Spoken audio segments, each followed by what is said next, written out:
নদিয়ার বগুড়া রুরাল হাসপাতালে শুরু হলো ই প্রেসক্রিপশন।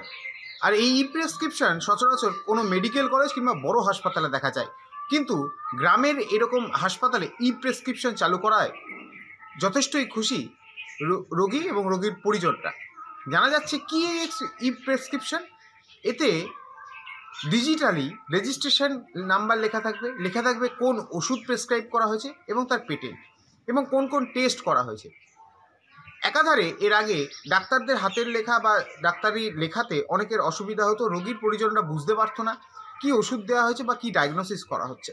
ঠিক সেই চিন্তাভাবনাতে অনেক সমস্যার সম্মুখীন হতে হতো রোগীর পরিবারদেরকে, তৎসহ বিভিন্ন দোকানদার কিংবা অন্যান্য ডাক্তারদেরকেও অন্য ডাক্তারের লেখা পড়তে। ঠিক সেখানেই এই ই প্রেসক্রিপশন চালু করাতে এবার এই রেজিস্ট্রেশন দেখলেই বোঝা যাবে রোগীর কী উপসর্গ ছিল, কী কী ওষুধ দেওয়া হয়েছিল, কী কী টেস্ট করতে দেওয়া হয়েছিল। তাতে করে রোগীর পরিজনরাও সমস্ত কিছু জানতে পারবে। আর এই ই প্রেসক্রিপশন চালু হওয়াতে যথেষ্টই খুশি বগুড়া রুরাল হাসপাতাল এলাকার একাধিক রোগী এবং রোগীর পরিবাররা। তবে নতুন দায়িত্ব পাওয়ার পরেই হাসপাতাল আধিকারিক একের পর এক কাজ করছেন হাসপাতালের উন্নতিকল্পে।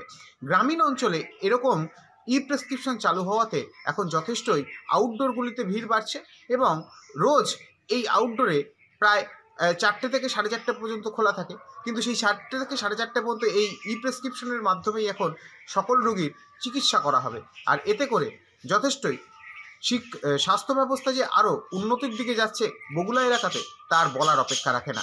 যদিও হাসপাতালের উন্নতিকল্পে আরও বেশ কিছু চিন্তাভাবনা রয়েছে আধিকারিকের।